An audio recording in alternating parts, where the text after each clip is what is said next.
Mbote Balandi, c'est STVRDC.com, Mbote Balandi à mettre de notre tour de contrôle dans le Baki, tour de contrôle Nazali, Mopandisango, on a milieu du village, mais au-dessus du village. Toujours associé à l'information, évangile moto moto, toyebi qui va chapitre, verset sikali kofungwama, mais tokolobelara au fur et à mesure, tout ça va avancer. Lelo nanzela ya singa, tout ça bongo na wabino mwana maile, Kenzo Mukendi, oyo bolandaka mingi pe bosepelaka bolanda mwana mayele oyo ayaka kote ya bino tobengele professeur nayebi te bino nde bokoyeba lelo azali na mwa makambo mike ya kosola toujours na cadre ya émission na bino évangile selon moto na moto tokosola Congo oyo toke na lombango kopesa ye mbote Kenzo Mukendi UDPS UK. Bonjour. Bonjour maître Dona Molobeli ya Mboka, grand journaliste Ezangai Mei, monsieur Mukendi, membre simple, il y a UDPS UK. Merci beaucoup, Kenzo Mukendi, membre de UDPS ya UK. Nabanzi, biso musala soko komisa malobato mituna ya ba téléspectateurs avant to banda makambo yo yeli biso bandeko mingi ba mituni metona ndeni Mukendi tomona ete tomona okaka mungongo mukoloni ya omona na to mukoni tomona ta photo na yo ko répondre ba oni ponga na zanga ki ya na opesa bango. Maître Dona, merci na motuna na yo. Pona bandeko oyo baza ko mituna komona ngai na koloba boye. Ngai Mukendi, membre simple ya UDPS, naza na tina ya végétariaté. Naza na tina na comme vedette ya télévision ya YouTube te ba mona ngai. Toza na besoin de faire passer message na biso, ya parti na biso, ya président na biso Félix Tshisekedi, message na biso kende mosika. Pour tozali na tangu ya sensibilisation, ya mobilisation, ya information, ya peuple congolais o ya panzani mokili mobimba. Donc elongi ya ngai face na ngai eza na tina moko te. Eza na tina moko te. Merci beaucoup. Merci beaucoup. Alors tobandi mbala moko motuna liboso balobi Kenzo Mukendi asalaka alobaka bien ateyaka malamu mais bazaka ko regete balobi yo zali kofinga nayebi te yo ko répondre bandeko wana nini. Merci maître Dona na motuna na yo. Avant de répondre à moi, brièvement, na meka cause lobelo komoko na bosana ki na émission na talaki na salaki elekaki sur le tribalisme. On a démontré que UDPS est sa parti moko national, est sa parti moko ya munene très représentatif à travers le pays. On a démontré qu'il y a déjà, mais là on a bosana ki, fallait pas parler de la subjectivité sur le président la mission actuelle Félix Tshisekedi. Oyo typiquement, na ndenge na ye na bokati na ye na bomoto na ye yepe azali tribaliste ata mokete. C'est quel y a tribalisme ça na été pour preuve. Moi si na ye Mama Denise aza mutwa est aza mutwa Kivu. Donc ce que azali tribaliste akoka ko bala muluba mais abala mwasi ya ekolo mususu yango tolingi na Congo tozala na président lokola Félix Tshisekedi o azali vrai Kinois né grandi à Kinshasa et puis mikiliste mi je au fungwama. Alors dans le mango mingi maître donner la question yo poser ngai na inquiétude ba ninga na biso bande ko nga ba comprendre que na finga ka mutute ce que ba la ninga imolamu na finga ka mutute et loko oyo to sala so ki na fingi mututo na déplacer langage ya ko finga ba maman bandeko ba congolais ba daigne pardonner ngai mais au-delà de makambo na zoko loba o bango bazoko yoka ba comprendre démarche o ya biso puisque maître Dona au monde mikolo musu to fa na ndeko nanga tozo solo lelo moko tozo la likamoko oyo ezo sala biso pasi c'est la classe politique congolaise. Les politiciens congolais sont trop versatiles. Les lois lobby boye a changé. N'a pas un exemple moko maître Dona les lois na ba YouTube est circulé. D'ailleurs, pour tout le monde, on a publié Peter Tchani Bakangie. Bruno Chibala, on a dit que Azaraki 36 ans côté à Tshisekedi. Bruno Chibala, Bakuti Nanda Kunaye, $500,000 américains. Moi, Nanaye Moko a Yibiango. Bakebenga Nganga. Pour la zone, on a expliqué démarche Nanga, un exemple, on a ici. moi bakei koluka nganga kisi po nganga kisi a déterminer nani azoyiba mbongo. Nganga kisi asali biloko na ye a découvrir que le mwana Chibala moko ayibaka ba $400,000, ba $500,000, ba mbongo ebele ayibaka chaque fois. Donc mbongo ayibaka ezebele. Au même moment, Onatra, bazali ba travailleurs à Onatra, bazali ba 20 mois impayés, ba travailleurs à INSS, ba 40 mois impayés, ba travailleurs ba fonctionnaires baza impayés. Avec $400,000, $500,000, on peut payer combien de Congolais? Chibala zo préféra yiba mbongo wana achango na ndaku na ye. Et puis azo ke nous nganga. Sikoyo, tangu ngai mukendi, membre à UDPS, nako benga sikoyo nako coller épithète moko ya Chibala, le voleur, le féticheur. Est-ce que ngai na fingi? C'est ça le problème. Nazali ko qualifier batoana na ba action na bango politique. Na ba fait na bango politique. Nde yango wana nde na salaka yango. Eza ma finga te. Na kende sous exemple moko. Na kende sous exemple moko oyo na lobaka mingi mingi. Moïse Katumbi azali kabiliste, asali gouverneur ya Katanga.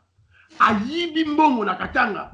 Abomi Jekami, akatia mona bakare minye mike. Lelo yo akomi soki bakomi bani ba blanchirier. Soki to rappeler bato que Moïse Katumbi azali moyibi. Moïse Katumbi azali juif, azali italien. Est-ce que on ça ko finga? Eza ba action na bango, ba acte na bango politique, ndezo mema biso to définir ba épithète wana. Na repère ça fait exemple moko ya suka. Pour la kanga exemple, Honoré Mbanda. Honoré Mbanda. Makambo yo Chibala zo sala lelo. Fe ba Honoré Mbanda basala ngoti. Ba yiba, ba boma batu. Soki lelo yo ngai na bengi Honoré Mbanda criminel.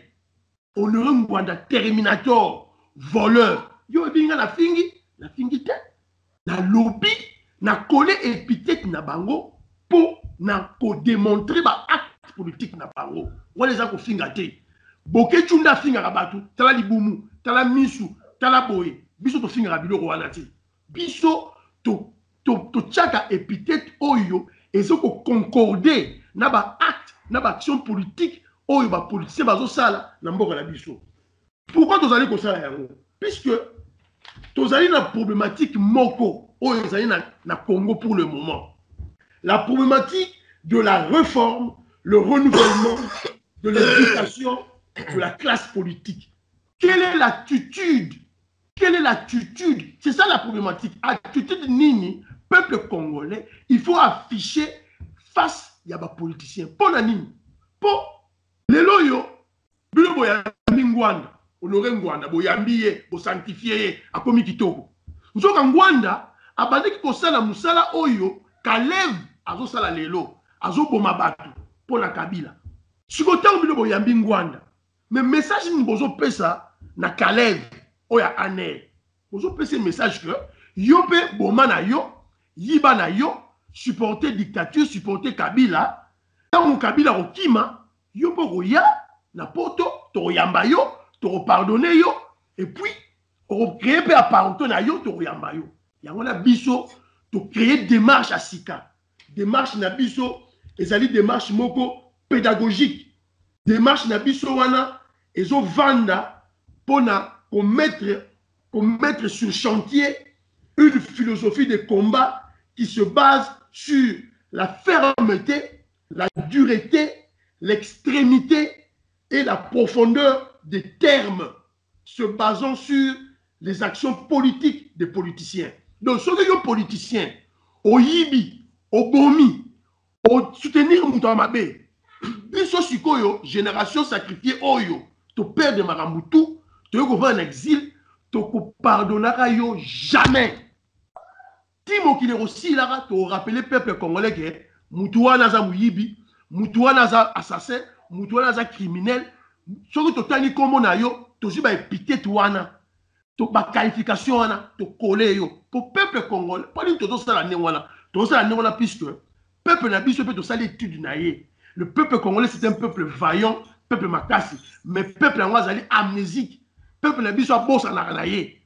abosalaka ne makambo yango wana biso tozwi obligation ya korapela peuple congolais à tout instant tala moto oyo mpo sino te Kabila oyo tokobengana le 23 décembre oyo donc Félix akozwa pouvoir le 23 décembre tant tokobengana ye Kabila pa ko ozonga a la diaspora asangisi bandeko na ye ye pa créer apareko na ye alesima komi oyo tobunda Congolais kolanda ye po lelo Congolais komolanda Katumbi Congolais komolanda Ngwanda mpona sukisa na kopesa adage moko boye oyo un sage africain noir aloba un sage africain mukwachi muna aloba boye un peuple qui pardonne ses bourreaux c'est un peuple qui disparaîtra nul doute donc peuple oyo azokolimbisaka bato banyokoli ye bato babomi ye bato bayibi ye peuple wana kodisparaître donc peuple congolais lamuka bato basali oyo mabe tokoki kolimbisaka bango jamais yango wana omoni biso toza na langage moko ferme fermeté de langage toza na rigueur ya langage mpo na nini mpo moment oyo il faut tozala na langage martial contre baennemi na biso yango wana brièvement idéologie na biso philosophie na biso ya combat oyo toza na yango eza apport oyo ngai mukendi membre simple ya IDPS nalingi nabakisa mpe na komba nalingi nayesa bacongolais tobosanaka babiloko oyo bapoliticien basali biso ya mabe te sinon peuple na biso ekodisparaître. Merci beaucoup Kenzo Mukendi. Je pense bandeko balandi yo musala ya medi ezali côté ya kopanza sango pour peuple azala informé nde babi na lopoto yango na koprofite na occasion na sala parenthèse ngai maître Dona na yebisaka bino surtout ndeko yo ozotala ngai tozoyoka nga na ngonga oyo miyebi ntango nazoloba na korépondre mpenza te me na kolakisa yo ke maître Dona natanga na nga te yo oza moto ya mayele ebele me nga natanga te nakenda mpe classe te na kobakisa oyo ya mibale ke maître Dona nazalaka journaliste te nazalaka animateur te nazalaka chroniqueur te me bato bazolanda nga bango moko bapesanga nkombo donc soki ozoya koyelaka ngai na baréaction moko bidon mpoza kosoutenir moto ya mbongo oyo mbongo na yo bayibi mopaya ayibi mbongo na yo après oya kosala baréaction na baoyo ngai nazosala mpona kolamusa peuple koyebisa peuple asurveille malamu bato wana alors je suis désolé oza mwana mboka amoi ke yo mpo ozala mopaya obie olandaka mbongo donc nayebi so kaka ke nazalaka journaliste te nakenda nanga classe te yo moto ya mayele tangisa bato teya bato mais soki oya koteya bato moyibi oya koteya bato moto aza mopaya je suis désolé mpona yo naprofite même naza koya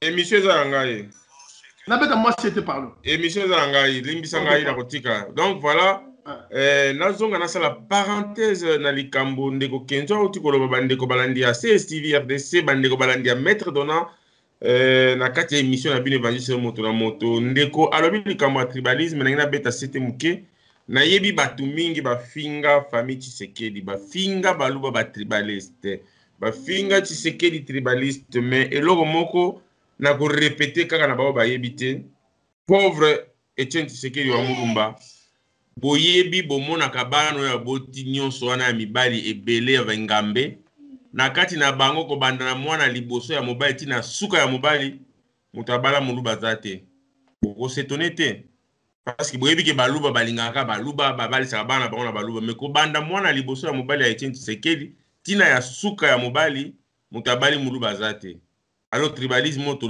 balatisaka baluba nayebi te soki ezalaka ya nini bango moko bayebi ya suka mpona leka na ndeko Kenzo abakisa eloko alinga abakisa avant toleka na motuna mosusu nazali koprofite na occasion mpona kosoutenir ndeko na biso mopanzi sango Peter Tchani oyo bakangi injustement pour juste à relier message information bapesi na branche mosusu ya média baye kokanga nde ye comment expliquer na mboka mobimba ole bakanga bamiyibi basassin baza kokanga nde bainonso baza kodenonse moyibi na loi échanger na kati ya Congo loi ole ezala epunir ebanda kopunir bato baza komérite non loi ekomi kopunir sikoyo bavictime c'est bizarre alors mon frère Tchani, aux en soutien, il y a Congo, ceux qui sont CSTV, en particulier à Maître Dona. Alors, on déco, on a Baxani, na likamona lobaki, na moni on kata malobande au Kenzo olobini.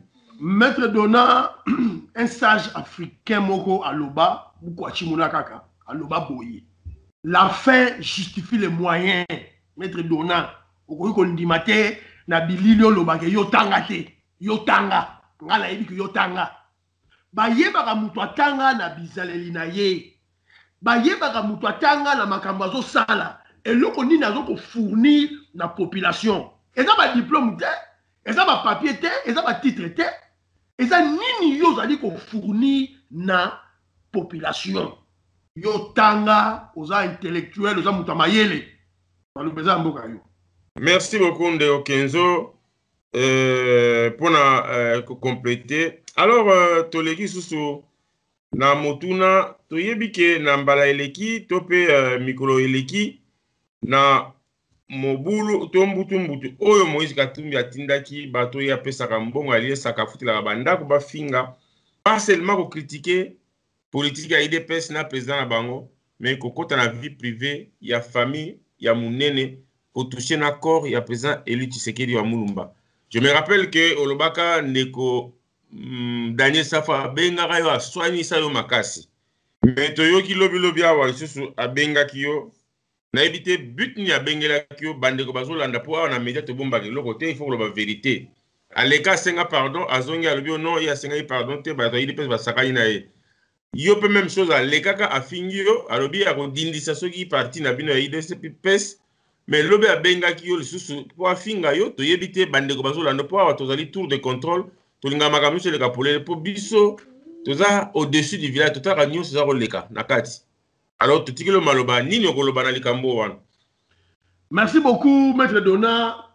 Na likambo lobili ngai ndeko na ngai Daniel Safu aza ndeko na ngai abengaki ngai ya solo liboso ezalaki so tobengani ezalaki po topartage makambo ya mboka ekokoma ke nota balie mbongo ya Moïse Katumbi surtout bakelaki Afrique du Sud ndeko na ngai komaki koswana kofingana koloba biloko ebele bamenace contre ngai mais yango wana Maître Dona omoni mosala tozosala mosala oyo ozosala partir ya média na yo topesa yo longonya message ekomeli ndeko na biso Daniel Safu ayokaki mbele ya biso mbele ya bakongolais Daniel Safu ayebisi nga promettre nga ke akosala su baerreur wana te tosolaki ne mingi nga mpe nabendaki ye matoi mais Maître Dona totika avant na continuer likambo oyo napesa longonya na Serge Kindomba le Benjamin de Etienne Tshisekedi mwana mobali wana un jeune garçon un jeune turc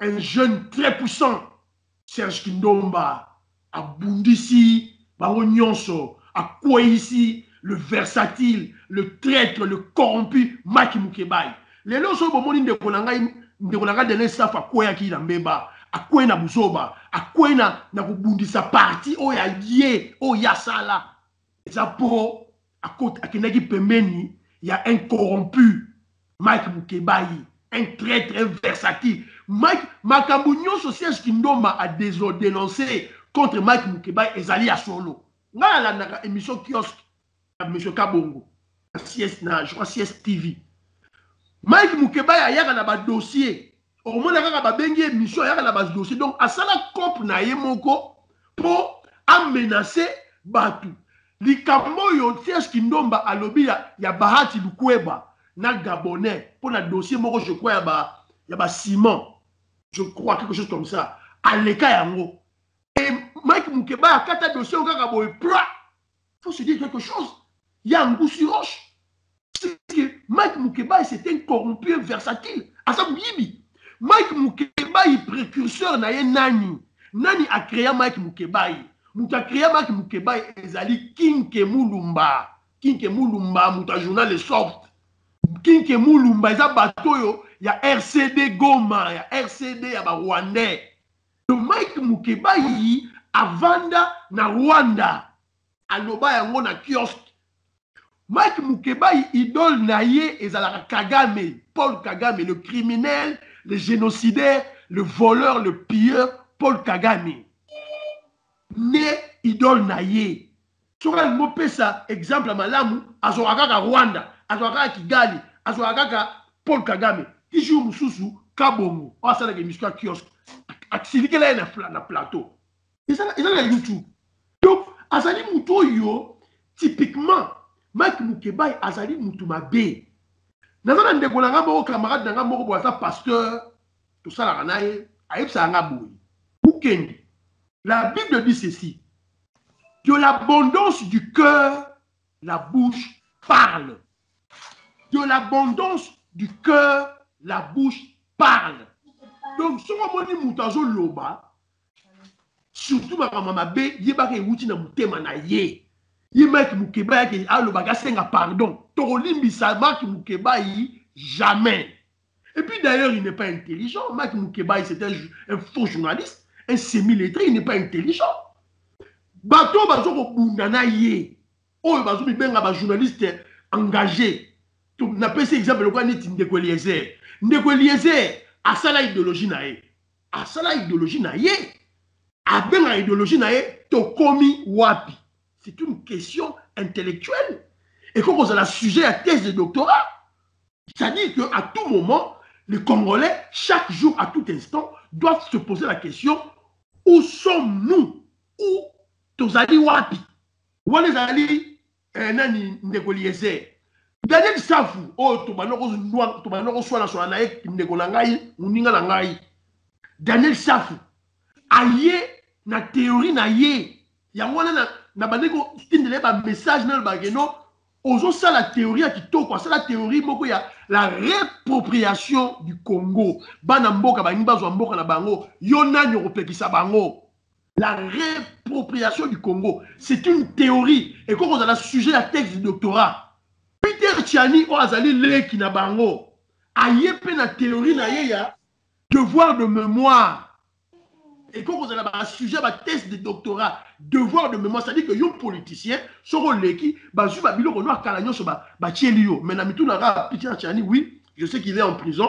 Azala moment passé, na chibala nenga kangisi ye, mais a olonga. Problème exacté. Mais si koyo na tout na rappel Peter Tchani, ça la biso pe devoir de mémoire ya Moïse Katumbi, l'italien, le voleur, le kabyliste Moïse Katumbi, ça la biso pe devoir de mémoire na ye.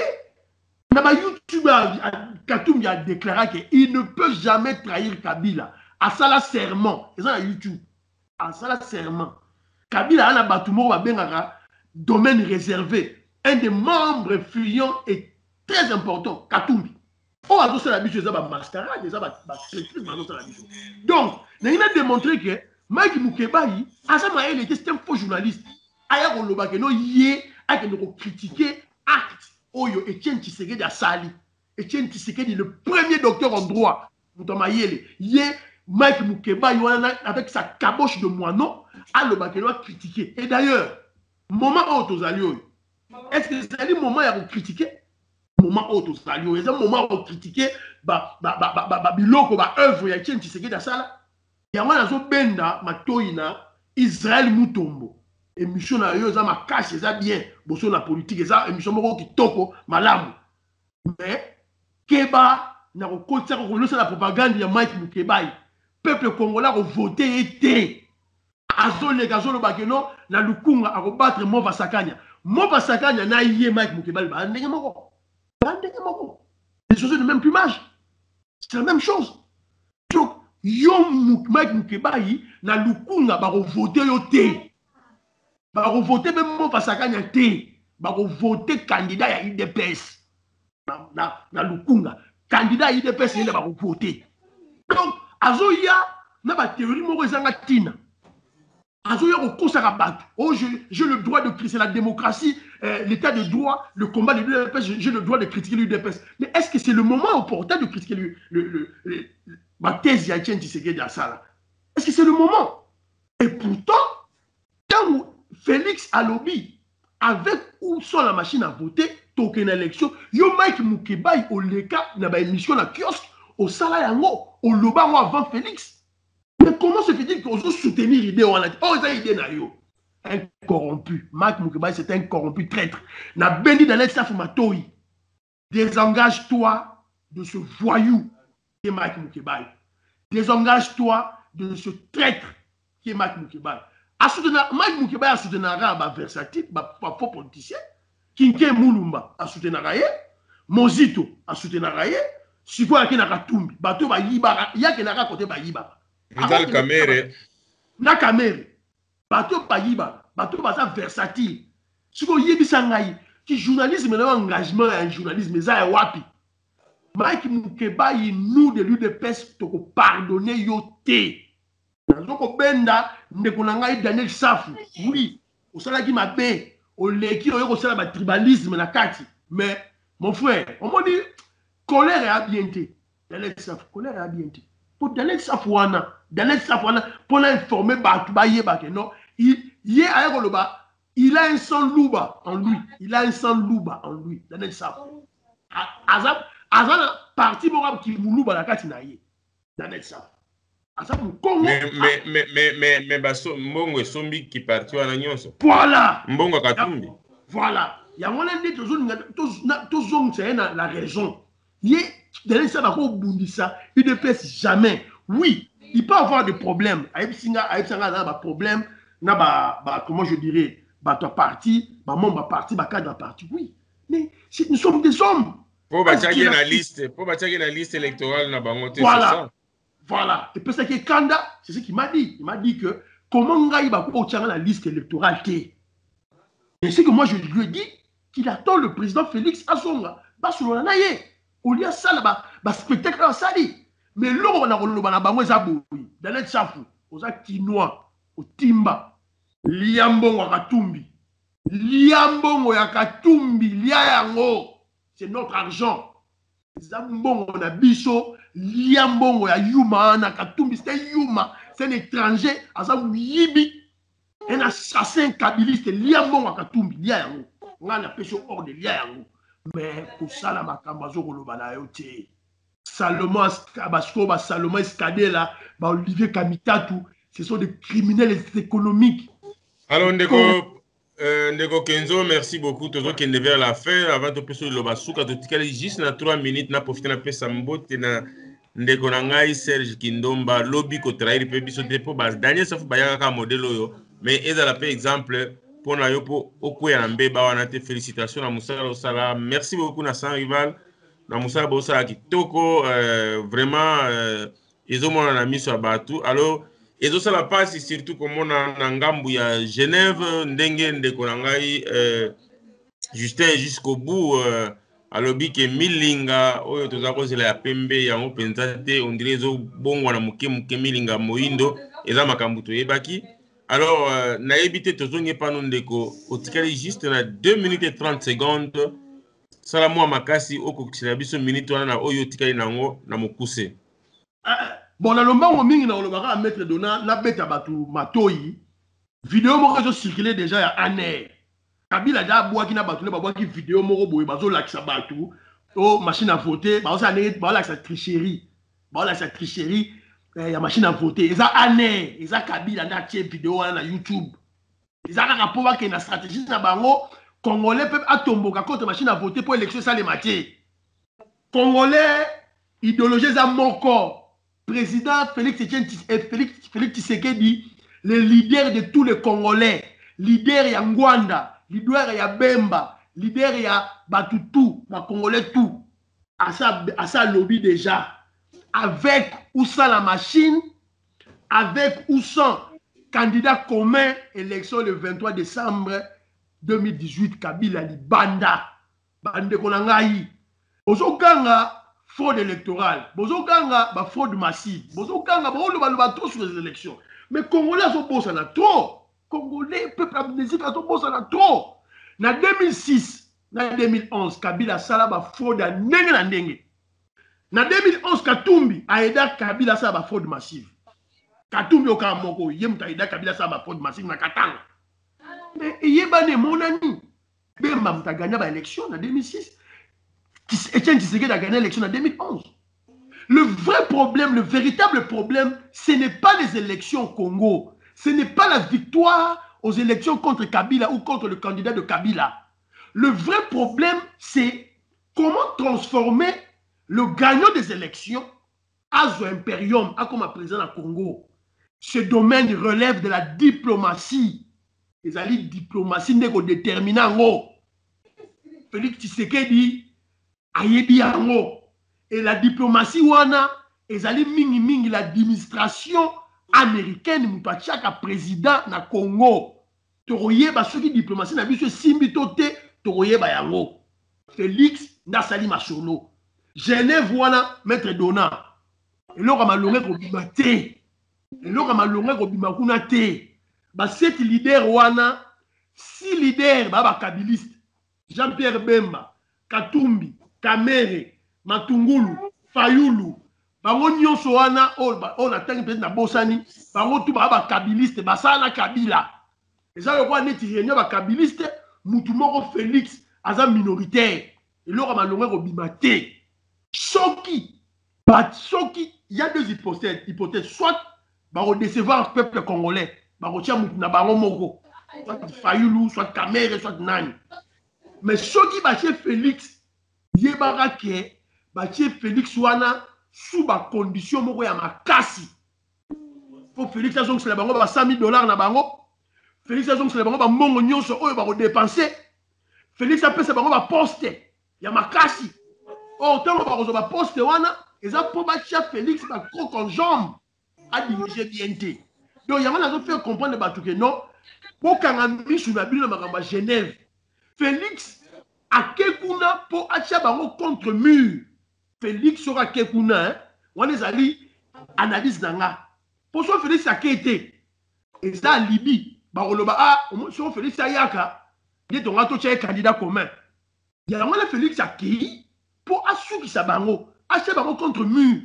Sondage yango c'est là ici, sondage américain. Félix en tête 36%. Deuxième 16%. Fayoulou ceux qui 8, ceux qui 5%. Sur le candidature commune Borolugasou Yanine. C'est clair. Donc, il y a un répété, Makamozo de la Genève, il n'y a que deux hypothèses. Soit, trahir biso, soit Kamere, soit Fayoulou, car un Kabila pas sali, azui maillot faible, Chadar Atie, par exemple, tout mina bemba, maillot faible. Deuxième hypothèse, ceux qui battent Félix, peuple congolais yeba que non, battie asengi biloko bagage moko ya makasi. De façon c'est vraiment mongo na bango, on va dépenser, après ça va poste. Donc brièvement, l'oranga na roloba quand ils ont moko nenge Félix à sa lobby, Félix Tshisekedi, le leader, le président de l'UDPS, leader il y a Congolais tout pour le moment, a démontré bino. Un leader, baye baraye na ba décision. Félix a auto sala épreuve de feu. Calamité. A eu décision moro impopulaire, a eu décision moro à haut risque. C'est ça un leader. C'est ça qu'on lead people, qu'on même people. Batuli Bosso. Félix au débordé déjà temps. Donc, il y a un kati pour le barak que non, peuple congolais pour ma kasi, toroyeba, mais biso UDPS to ça déjà musala, to si to ça témoin, parce que déjà formé na Lubumbashi na Sud Kivu partout to si to bandé tel cas je crois Équateur na Bandundu, to si to formé déjà. Donc peuple congolais bon ça la guéri, bon ça aux aguets, donc to ça la bango maele. Tenez bon, l'UDPS et le peuple congolais vaincront. Je vous remercie, Maître Dona. Merci beaucoup, Kenzo Mukendi, membre simple à UDPS UK. Merci beaucoup, Nabinoto Bolandagi Biso. Évolution, il y a Suisse, Genève, Tezolandango, Toyoki, na Mazali, Kolekana Babe Bazali, Kuna, fumée, Ezali grise. Est-ce que Ekokoma Pembe, To Ekokoma Mwindu, to ebite? Ezali plaisir, comme on a bino na kati ya émission, yo. Nde tokutani mbala sima pe na invité mususu. Ciao, ciao. Ciao.